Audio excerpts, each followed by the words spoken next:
सुप्रभात विद्यार्थियों।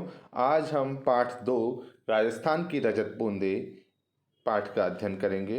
इस पाठ के अंतर्गत आपने पूर्व में पढ़ा था कि राजस्थान जहाँ वर्षा का अभाव है, सूखा है, मरुस्थल है, वहाँ के लोग किस तरह से छोटी छोटी कुइयाँ खोदकर अपनी प्यास बुझाने का प्रयत्न करते हैं और उस प्रयत्न को करने में उन्हें कितनी मेहनत करनी पड़ती है उसका अध्ययन आपने किया था। उसी संदर्भ को आगे बढ़ाते हैं। विद्यार्थियों, राजस्थान में कुएं को खोदने के लिए कितनी मेहनत की जाती है, क्या प्रक्रिया अपनाई जाती है, उसका एक प्रतीकात्मक वीडियो मैं आपके सम्मुख प्रस्तुत कर रहा हूँ, उसे आप देख के समझिए।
विद्यार्थियों, इस वीडियो में आपने देखा था कि कितनी कठिनाइयों के साथ में एक छोटी सी कुएं को खोदा जाता है। पिछली कक्षा में हमने पढ़ा था कि राजस्थान में जो कुइयाँ खोदी जाती है उसके लिए क्या क्या प्रयत्न किए जाते हैं और कई तरह की जो पानी के स्रोत है उसके बारे में हमने जाना था। पालर पानी, पाताल पानी और रेजानी पानी। तो रेजानी पानी का हमने अध्ययन किया था। उसी संदर्भ में आगे 20-25 हाथ की गहराई तक जाते जाते गर्मी बढ़ती जाती है। जब कुइयाँ खोदी जाती है तो 20-25 हाथ की गहराई तक जाते जाते गर्मी और बढ़ती जाती है। हवा भी कम होने लगती है और अंदर जो हवा है वह कम होने लगती है। तब ऊपर से मुट्ठी भर भर कर रेत नीचे तेजी से फेंकी जाती है। तब ऊपर खड़े जो लोग होते हैं वे मुट्ठी भर भर कर रेत नीचे तेजी से फेंकते हैं, जिससे मरुभूमि में, मरुस्थल की भूमि में जो हवा रेत के विशाल टीलों तक को यहाँ से वहाँ उड़ा देती है। रेगिस्तान में जो हवा रेत के टीलों को एक स्थान से दूसरे स्थान उड़ा देती है, वही हवा यहाँ कुएं की गहराई में एक मुट्ठी रेत से उड़ने लगती है। वैसी ही हवा कुएं की गहराई के अंदर एक मुट्ठी रेत डालने से उड़ने लगती है। अर्थात एक मुट्ठी रेत यदि कुएं में डाला जाए तो ऊपर की जो हवा वह नीचे पहुंच जाती है और पसीने में नहा रहे चलमवाजी को राहत दे जाती है। और पसीने में जो तरबतर हो चुका है चलमवाजी है उसे एक आराम, एक राहत प्रदान करती है।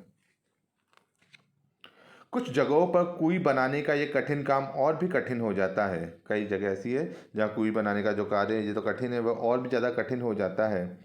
किसी किसी जगह ईंट की चिनाई से मिट्टी को रोकना संभव नहीं हो पाता। कुछ जगह ऐसी होती है जहाँ ईंटों की चुनाई से मिट्टी को रोका नहीं जा सकता। तब कुएं को रस्से से बांधा जाता है, और जहाँ ईंटों से मिट्टी की चुनाई नहीं रोकी जा सकती तब कुएं को रस्से से बांधा जाता है। कुएं के अंदर रस्सा बांधा जाता है, रस्से से उसकी मिट्टी को अंदर ढहने से बचाया जाता है। पहले दिन कुएं खोदने के साथ साथ खीप नाम की घास का ढेर जमा कर लिया जाता है। पहले दिन जब कुएं खोदना शुरू किया जाता है उसी दिन से खीप नामक एक जो घास है उसके रेशों से रस्सी बनाई जाती है। तो उन रेशों से रस्सी बनाने के काम किया जाता है। तो घास को इकट्ठा कर लिया जाता है, चेजारों खुदाई करते हैं और बाकी जो लोग हैं वह लोग खीप की घास से कोई 3 अंगुल मोटा रस्सा बटने लगते हैं, रस्सा बुनने लगते हैं। पहले दिन का काम पूरा होते होते कोई 10 हाथ गहरी हो जाती है। पहले दिन का जब काम होता है समाप्त होने लगता है तब तक कुएं लगभग 10 हाथ गहरी हो जाती है।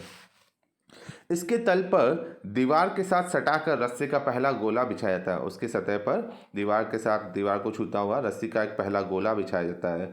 फिर उसके ऊपर दूसरा गोला, फिर तीसरा, चौथा, इस तरह ऊपर आते जाते हैं। इस तरह रस्सी के गोले ऊपर आते जाते हैं।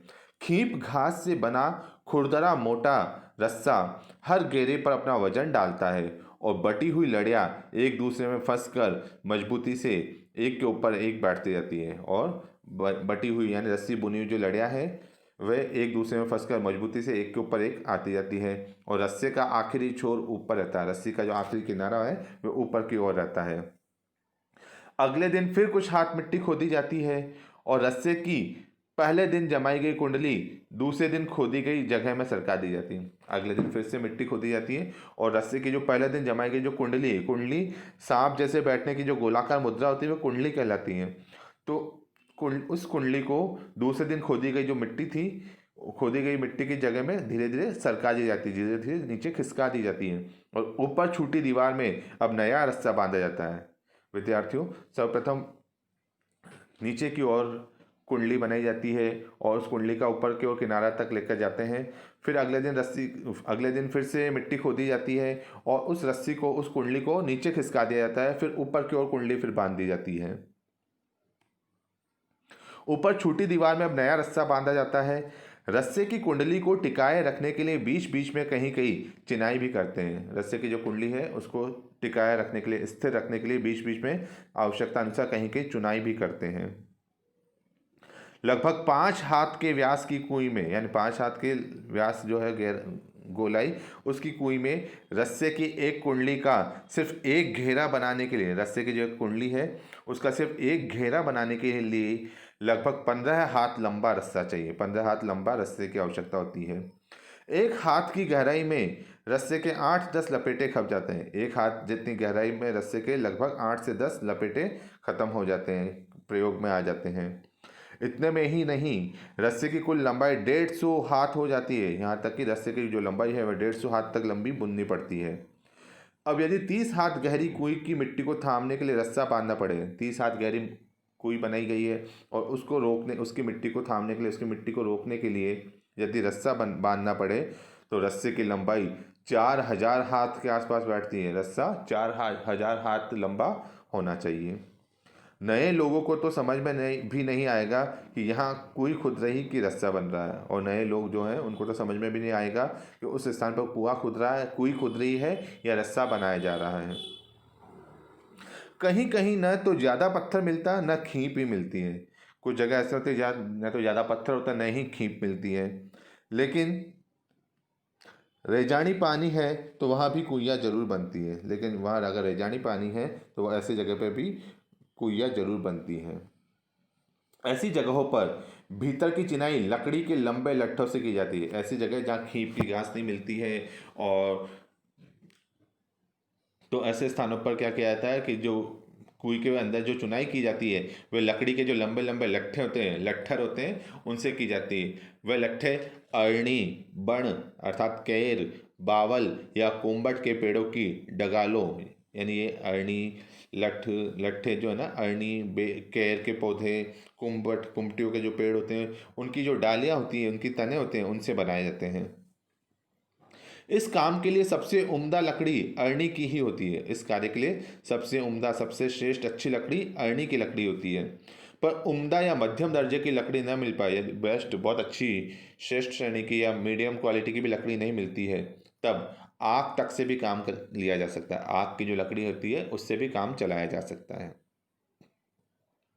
लट्ठे नीचे से ऊपर की ओर एक दूसरे में फंसाकर सीधे खड़े किए जाते हैं। लट्ठे नीचे से ऊपर की ओर एक दूसरे में फंसाकर सीधे खड़े किए जाते हैं। फिर इन्हें खींप की रस्सी से बांधा जाता है। जो खींप की रस्सी बनाई जाती है उससे बांधा जाता है।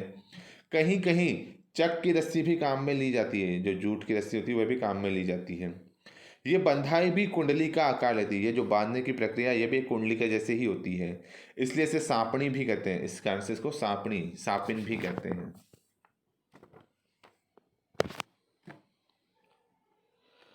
नीचे खुदाई और चिनाई का काम कर रहे चलमवाजी को मिट्टी की खूब परख रहती है और कुएं के भीतर खुदाई और चिनाई का काम करने वाला जो चलमवाजी है उसको मिट्टी की अच्छी परख होती है। खड़िया पत्थर की पट्टी आते ही सारा काम रुक जाता है, और जैसे ही खुदाई की जाती है और अंदर जब खड़िया पत्थर की पट्टी आ जाती है तब सारा काम रुक जाता है। एक क्षण नीचे धार लग जाती है, और जैसे ही खड़िया पत्थर की पट्टी आती है उसी क्षण नीचे पानी की धार लग जाती है, यानी पानी आना शुरू हो जाता है। चेजारो ऊपर आ जाते हैं, और ये काम करके चेजारो जो कुएं खोदने वाले हैं वे ऊपर आ जाते हैं। कुएं की सफलता यानी सजलता उत्सव का अवसर बन जाती है। कुएं सफल हो गई है, वह कब सफल होती है? जब उसमें सजल हो जाती है, जब उसमें जल आना शुरू हो जाता है, जब उसमें पानी आना शुरू हो जाता है, और जब ये कार्य पूर्ण होता है तब वह उत्सव का अवसर बन जाता है, यानी उत्सव का वातावरण वह बन जाता है। यूँ तो पहले दिन से काम करने वालों का विशेष ध्यान रखना यहाँ की परंपरा रही। वैसे तो पहले दिन से जो कुएं का काम करते हैं उन लोगों की विशेष ध्यान रखना राजस्थान के लोगों की परंपरा रही है। पर काम पूरा होने पर तो विशेष भोज का आयोजन होता है। जब कार्य पूर्ण हो जाता है तो विशेष रूप से भोजन का आयोजन किया जाता है, बहुत सारे लोगों को आमंत्रित किया जाता है। चलमवाजी को विदाई के समय तरह तरह की भेंट दी जाती है। चलमवाजी जो कुएं खोदने वाला है उसको जब विदा किया जाता है उस समय उसे अलग अलग तरह की भेंट उपहार दिए जाते हैं। चेजारों के साथ गांव का ये संबंध उसी दिन नहीं टूट जाता। यह चेजारो जो कुएं खोदने वाला उसका संबंध गांव से उस दिन ही नहीं टूट जाता कि काम पूरा किया और उसका संबंध टूट गया, बल्कि आश प्रथा यानी ऐसी प्रथा जिसके अंतर्गत कुएं खोदने वाले को वर्ष भर सम्मानित किया जाता है, पूरे साल भर उसको सम्मानित करते हैं। उन्हें वर्ष भर के जो तीज त्योहार मनाए जाते हैं, विवाह जैसे जो मंगल अवसर होते हैं उस पर उन्हें नेग भेंट दी जाती है। फसल आने पर खलिहान में जो खेत खलिहान होते हैं उनमें उनके नाम से अनाज का एक अलग ढेर भी लगाया जाता है। अब समय परिवर्तन के साथ अब सिर्फ मजदूरी देकर भी काम करवाने का रिवाज आ गया। अब समय जैसे जैसे परिवर्तित हुआ तो अब सिर्फ मजदूरी देकर ही काम निकालने का रिवाज आ गया। बाकी उन्हें नेक दिया जाता था, उन्हें भेंट दी जाती थी, उन्हें उपहार दिए जाते थे। अब परिवर्तन के साथ ही लोगों ने भी अपना परिवर्तन शैली अपना ली है और अब सिर्फ मजदूरी देकर भी काम करवाने का रिवाज आ गया है।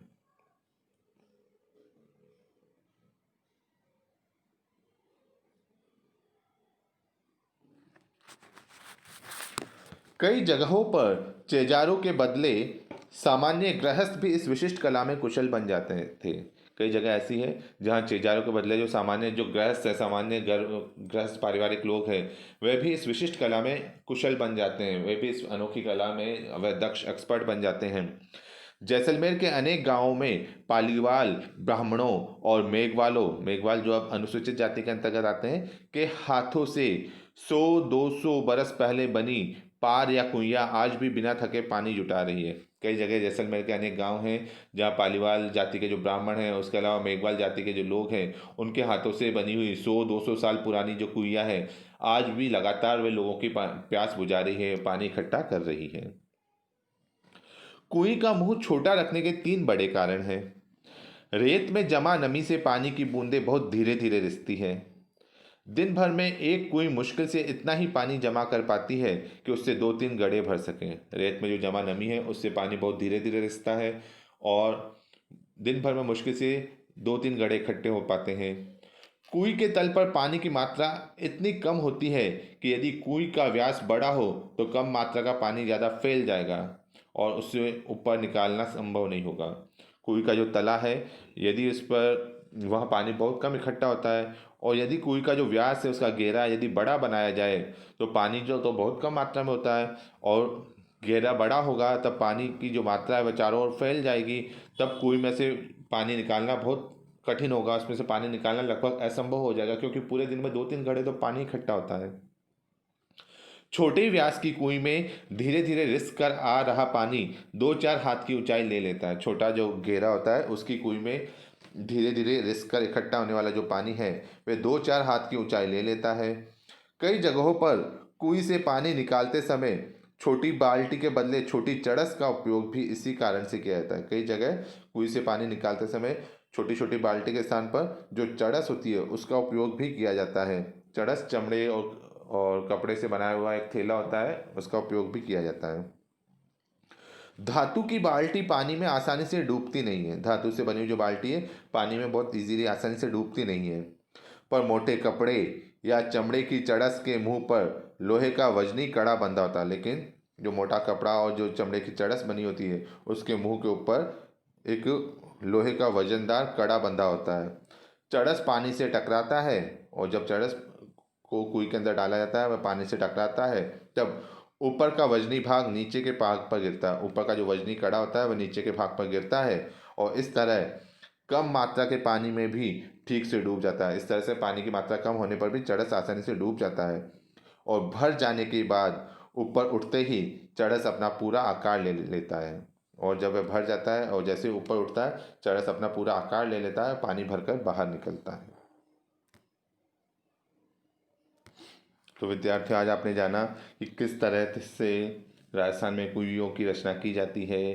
कुई बनाने वाले को पूर्ण मान सम्मान दिया जाता है। साल भर तक उन्हें उपहार भेंट दी जाती है। पारिवारिक जो कार्यक्रम होते हैं उनमें उनको बुलाया जाता है, उनके नाम से अनाज दी जाती है, और समय परिवर्तन के साथ अब उसमें उन्हें मजदूरी देकर भी काम चलाया जाने लगा है। और ये कुई खोदने का काम सिर्फ चेजारो ही नहीं करते हैं, राजस्थान की कुछ और जातियाँ थी जो भी कुई खोदने का कार्य करती थी, और 150-200 साल पहले से जो जिन जातियों ने कुई खोदने का कार्य किया था, वह कुइयाँ आज भी उसी तरह से लगातार पानी प्रदान कर रही है। साथ ही आपने जाना कि कुएं का जो मुंह है उससे छोटा क्यों रखा जाता है। छोटा इसलिए रखा जाता है ताकि पानी जो है वह एक जगह इकट्ठा रहे। यदि उसका व्यास, उसका घेरा बड़ा रखा जाएगा तो पानी फैल जाएगा और ऊपर नहीं आ पाएगा। उसके अलावा पानी निकालने के लिए चड़स का भी उपयोग किया जाता है। तो ये सारी जानकारी आज आपने प्राप्त की है। इस पाठ के शेष अंश का अध्ययन हम अगली कक्षा में करेंगे। धन्यवाद।